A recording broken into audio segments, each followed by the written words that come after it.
그 중에서 하나가 하이에나가 자기 동족끼리 몰려가지고 완전히 그냥 그 동물을 몰아붙이는 이런 막 울부짖는 소리. 또 거기에 더 붙여가지고 원숭이가 서로 먹이를 갖고 막 싸울 때, 일본 원숭이가 그럴 때 내는 막 그 굉장한 소리, 이런 것들이 그 사람 귀조차도 아주 섬뜩하게 만들어요. 그래 막 소름을 끼친다고 그러는데 그런 소리가 거기에 포함이 되어 있었다는 거죠. 또 맥이라든가 이런 해파리 같은 경우에는 이 정기적인 어떤 변화에 되게 민감해요.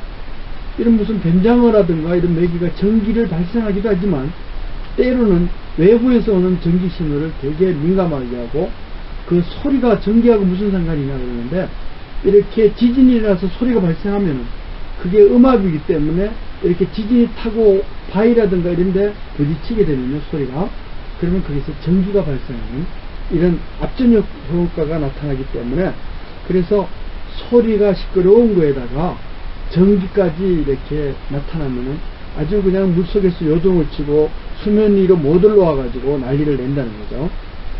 또 우리가 옛날 그 설화에 보면은 밤에 피리를 불면은 뱀 나온다고 그랬잖아요.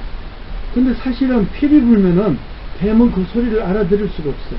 피리의 주파수는 한 1000Hz에서 3000Hz 정도고 사람 귀로 훨씬 더 잘 알아듣기 때문에 밤에 그거를 불게 되면은 귀가 민감해져 가지고 사람한테 시끄럽다는 얘기 때문에 하지 말라는 의미에서 이제 시작이 된 것 같아요.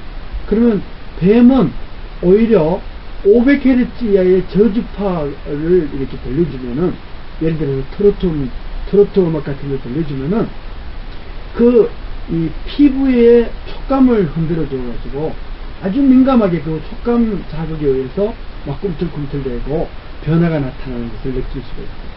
그러니까 오히려 뱀은 피리보다는 박수를 쳐주는 경우에 훨씬 더 놀라가지고 도망을 가게 된다는 거죠.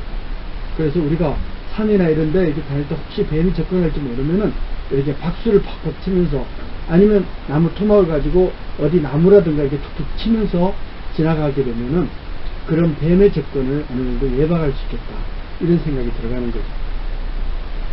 여기서 우리가 또 재밌는 그런 사실을 하나, 동영상을 보려고 합니다.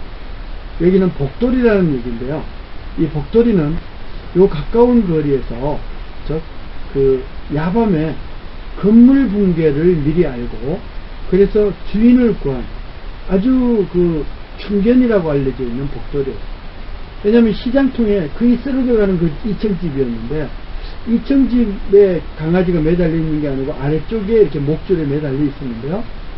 밤만 되면은 바람에 이렇게 낡아가지고 끼룩끼룩 하는 이런 초음파가 들렸던 거예요.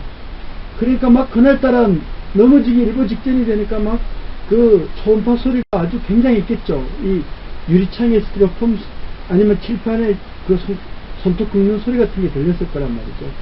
이거를 참다 못한 복돌이가 난리를 내니까 손님이 왔나 보다 하면서 잠에서 깨가지고 아래층을 내려온 즉시 바로 건물이 무너져가지고 그 주인은 화를 면하고 복돌이만 오히려 이렇게 더미에 갇혔는데, 나중에 이렇게 벽돌을 걷어내보니까 살아있어가지고, 그래서 같이 기념사진도 찍은 것이 있습니다. 이걸 한번 다시 보도록.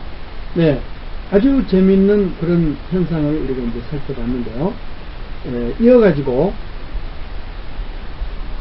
또 다른 동물들은 결국은 이 수면 아랫부분에 아주 심해 깊은 바다에서 살고 있는 이런 어종 같은 경우에는 웬만하면 수면으로 또 오르지 않는데, 그게 해저에서 마그마라든가 지진이라든가 해일이 일어나 버리면 그 소리의 불안감 때문에 모든 것을 포기하고 이렇게 수면 위로 또 오르게 된다 하는 기이한 현상이 나타나고요.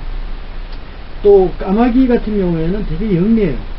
그래서 평상시의 소리가 아니고 아주 자기 귀에 요란한 소리가 들리면 사람은 못 느끼지만 거기에서 즉각 그것을 주변 까마귀들이나 사람들한테 알려주려고 막 유일하게 큰 소리를 내면서 비정상적으로 막 날아다니고 하는 이런 불안 정세가 감지된다고요.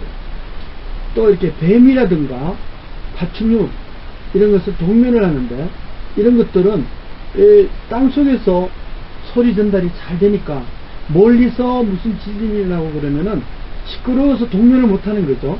그러니까 뛰쳐나오는 이런 현상이 나타나게 돼요. 또 박쥐는 우리가 아주 좀 싫어하는 동물 중에 하나일 수가 있는데요. 뭐 설화에도 여기 붙었다 저기 붙었다 그런다고 그러는데, 사실은 그 어두운 동굴 안에서 이렇게 살다가 보면은 만약에 위험에 처하거나 그러면 어떻게 됐지? 막 동굴이 울리게 되겠죠.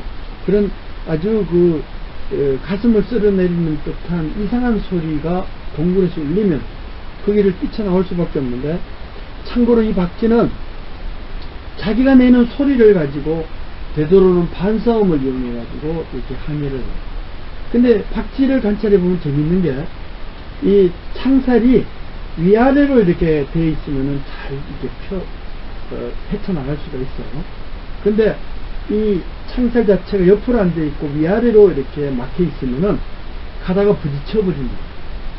그러니까 그 무슨 말이냐면, 방향이 위아래로 찍찍 해가지고 이렇게 쭉쭉쭉쭉 소리를 이렇게 낼 때 이 소리가 위아래로 구분이 되는데, 만약에 쐐기둥을 하나 탁 해놓으면은 그 위아래가 전부 다 이렇게 반사돼서 돌아오니까 열려있는 줄 알고 결국은 그게 부딪혀서 죽게 되는. 그러니까 철창을 수평으로 해놓느냐 수직으로 이렇게 해놓느냐 이런 차이에 의해서 박쥐가 그 틈을 헤쳐나갈 수 있느냐 아니면 부딪혀서 죽느냐, 이제 이런 것들이 관찰이 되고 있어요. 그러니까 박쥐가 어두운 데서 소리를 갖고 헤쳐나가려고 하다 보니까 만능은 아니라는 거죠. 그래서 항상 동물들도 천적이 있듯이 어떤 지형지물을 헤쳐나가는 데 있어 가지고 피할 수 없는 그런 지형지물도 존재할 수가 있다는 것을 우리가 소리의 상식에서 한번 이야기할 필요가 있습니다.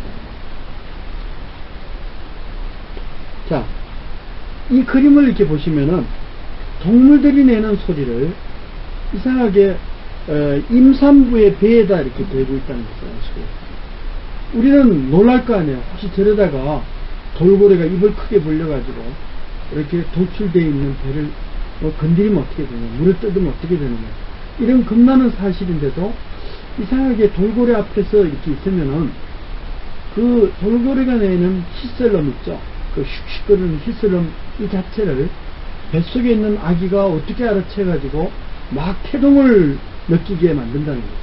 그 태동 때문에 그 산모는 이게 신기해가지고 그 돌고래 앞에서 태교를 하는 그런 사례가 페루에서 처음으로 이제 발견이 돼가지고, 그래서 수족관 안에 있는 돌고래하고 밖에 있는 산모들이 상당히 태교를 하고 있는 이런 모습이 외신을 통해서 많이 보도되고 있습니다. 그러면 어떻게 해서 이게 태교가 가능하느냐? 결국은 사람이 임신을 하면 그 태아는 임신 후 5개월만 지나면은 청각부터 열린다고 말씀을 드렸어요. 그러니까 외부의 소리를 엄마의 이 배 표피를 통해 가지고 이 물속을 통해 가지고 그래서 청각에 와닿는 이런 소리이기 때문에 1000Hz, 2000Hz 이상의 고주파음은 잘 못 들어요. 그러나 그 이하의 소리는 아주 잘 들을 수 있다는 것이죠. 그게 우리가 이제 실험해 본 바예요. 그러니까 외부에서 예를 들어서 이제 사람이 못 듣는 초음파를 내면 이런 초음파의 소리, 히스럼은 이 청각을 갖고 있는 이런 그 신생아 또는 태아들은 훨씬 더 그런 소리를 잘 알아듣기 때문에 그래서 그런 소리를 받아들일 수 있다는 거예요. 그러면 1000Hz, 2000Hz 이상을 못 듣는다고 그러는데 왜 초음파는 듣습니까? 그런데 초음파는 양수 속에서 잘 전달이 돼요. 또 거기다가 초음파는 그 청세포의 어떤 그 감지 능력이지, 결국은 이렇게 신생아가 1000Hz, 2000Hz 이상에서 20000Hz 사이를 못 듣는다는 것은 결국은 엄마의 이 배 표피 이 자체가 두꺼워가지고 그 소리가 전달을 해오지 못한 그런 이유라고 할 수 있는데, 만약 여기다가 이렇게 이 돌고래의 부리를 갖다 대면서 하게 되면 이런 초음파의 소리가 바로 양수를 통해서 물속을 통해서 전달되기 때문에 그래서 태아들은 이런 초음파의 소리를 들을 수 있다는 거죠.